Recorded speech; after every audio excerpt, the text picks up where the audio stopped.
Exercise 2.1 के दो part हम पढ़ चुके थे, ऐसा ही है, जिसके अंदर हमने एलिमिनेट किया था बाय सब्स्टिट्यूशन मेथड, ऐसे ही है। अगर आपको याद हो तो सब्स्टिट्यूशन मेथड में हमने क्या किया था, एक इक्वेशन में हमने सब्जेक्ट बनाया था, वैल्यू निकाली थी, और दूसरी इक्वेशन में पुट किया था। आज हम एलिमिनेशन का एक नया मेथड पढ़ने जा रहे हैं, जिस मेथड को हम कहते हैं बाय कंपैरिजन मेथड।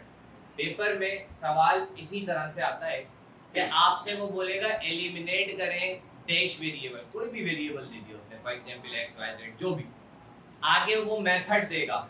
अगर वो सब्स्टिट्यूशन मेथड देगा तो अब तक जो मेथड हम पढ़ते आए उस मेथड से करेंगे, प्रीवियस वीडियोस में मौजूद है। और अगर वो कंपैरिजन मेथड से बोलेगा तो आज समझते हैं इस कंपैरिजन मेथड को क्या है। अच्छा, सब्स्टिट्यूशन में हमने एक इक्वेशन से सब्जेक्ट बनाया था और दूसरी इक्वेशन में पुट किया, ऐसा ही है? जी सर। ऐसे ही है? जी सर। कंपैरिजन में हम दोनों इक्वेशन में सब्जेक्ट बनाएंगे। क्या करेंगे? दोनों इक्वेशन में सब्जेक्ट किसको बनाएंगे?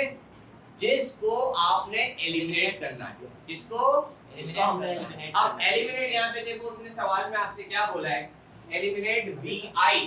क्या एलिमिनेट करना है? VI एलिमिनेट करना है। अच्छा जी, आप देखो ये जो दो इक्वेशंस आपको दी हुई हैं, इन दो इक्वेशंस के अंदर VI मौजूद है। Yes sir. इसका मतलब किया जा सकता है। तो मैंने कहा ये हमारी हो गई इक्वेशन 1, ये हमारी हो गई इक्वेशन 2। अब पहले हम इक्वेशन 1 लेंगे और सब्जेक्ट बनाएंगे किसको? शाबाश। तो मैंने बोला टेकिंग इक्वेशन 1 क्या है, VF is equals to VI plus GT। VI को सब्जेक्ट बनाना है तो VI को यही रखो, प्लस का GT है उठा के उधर भेज दो, तो ये VF प्लस का उठ के इधर आया, माइनस का GT is equals to के इधर क्या रह गया? VI। ओके, ये बन गया हमारा सब्जेक्ट, जिसको मैं नाम दे रहा हूं इक्वेशन A। आप देखो ये जो इक्वेशन A बनी, ये बनी कहां से? इक्वेशन 1 से। अब एक इक्वेशन और बनाएंगे, उस इक्वेशन का क्या नाम होगा? Equation B। वो कहां से बनेगी? इक्वेशन 2 से। 1 से बनी है, 2 से बनेगी अब B। सब्जेक्ट बनाएंगे ना VI को, तो में भी। तो मैंने बोला टेकिंग इक्वेशन 2। इक्वेशन 2 क्या है? S लिखते हैं यहाँ पे, is equals to VIT minus का हाफ GT स्क्वायर। अब आप देखो VI को सब्जेक्ट बनाना है, तो ये वाला फैक्टर देखो पूरा, ये माइनस का है ना? जी सर। इस पूरे फैक्टर को आप उठा के भेज दोगे इधर, तो ये एज इट इज, माइनस का पूरा फैक्टर उठ के इधर आया, प्लस का 1/2 GT स्क्वायर। क्या है आगे लगा हुआ? इज इक्वल्स टू, आगे क्या लिखा हुआ है? VI। अभी भी VI सब्जेक्ट नहीं बना, क्यों? कौन लिखा हुआ है साथ? T। ये T इस VI से क्या हो रहा है? इधर भेज दोगे, इस पूरी इक्वेशन से डिवाइड हो जाएगा, S plus 1/2 GT square divided by T is equals to के इधर क्या रह गया? VI। आप देखो VI सब्जेक्ट बन गया। जी सर। तो मैं इस इक्वेशन को नाम दे रहा हूं इक्वेशन B।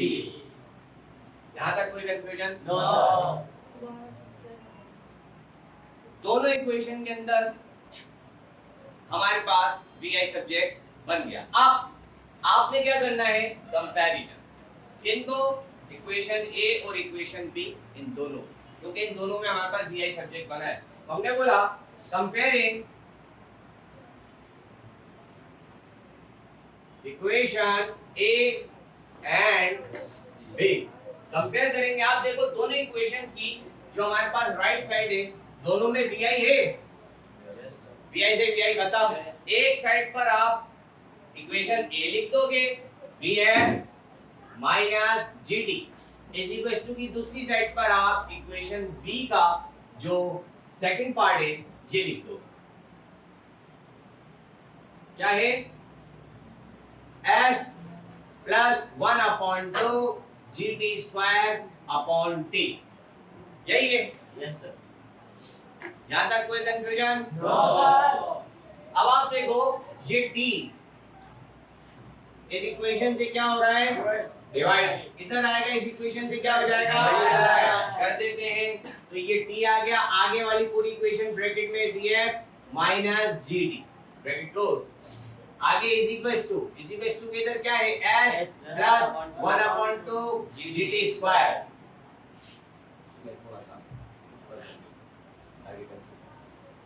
यहां तक कोई कंफ्यूजन? No sir. ब्रैकेट खोलूंगा, ये t मल्टीप्लाई होगा अंदर वाले वेरिएबल से, t पहले मल्टीप्लाई होगा vf से तो vft, आगे plus minus minus t multiply होगा gt से gt स्क्वायर, आगे इज इक्वल्स टू, फिलहाल इसको s प्लस 1/2 gt स्क्वायर को फिलहाल ऐसे रखा मैंने। अब आप देखो इक्वेशन की स्टेट पर ये p/q की फॉर्म में है, जहां s के नीचे कुछ नहीं तो बताओ क्या है 1 आवाज, तो मैंने लिख दिया 1 और 2 का एलसीएम ले सकते हैं।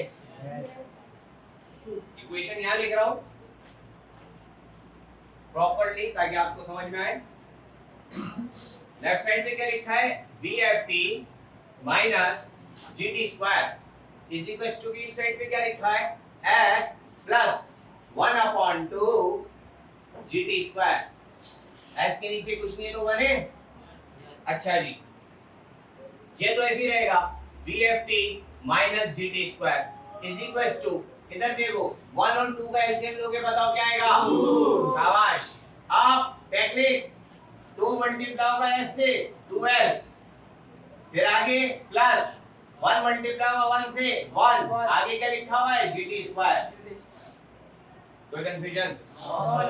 अब आप देखो ये 2 इस पूरे से क्या हो रहा है उधर भेज दो कि क्या हो जाएगा 2, आगे पूरी वैल्यू ब्रैकेट में vft माइनस gt स्क्वायर, आगे इज इक्वल्स टू ये as it is 2s plus gt square. One coefficient में नहीं लिखते।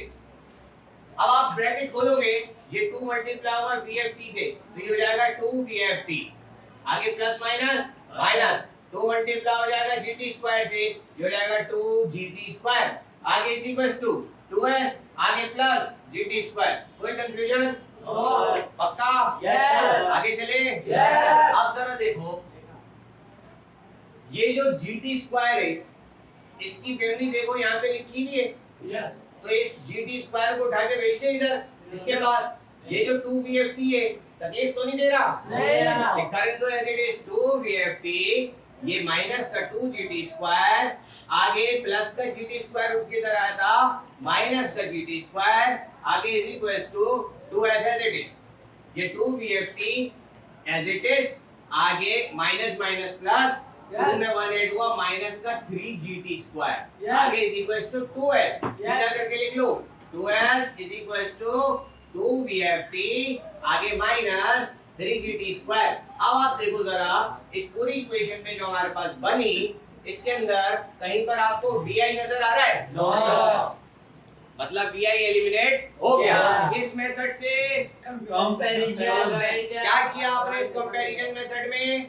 आपने दोनों इक्वेशंस के अंदर सब्जेक्ट बनाया, जबकि सब्स्टिट्यूशन मेथड में आप एक इक्वेशन में सब्जेक्ट बनाते थे और वो वैल्यू पुट कर देते थे दूसरी इक्वेशन में, याद है? यस। कंपैरिजन में क्या कर रहे हो, दोनों में सब्जेक्ट बना रहे हो, फिर कंपेयर करके जो भी सिंपलीफिकेशन हो रही है वो सारा सिंपलीफाई कर रहे हो, देन आंसर आ रहा है। Is it clear? Yes sir. कोई कंफ्यूजन? No sir. कोई परेशानी? No sir. सब आसानी? यस।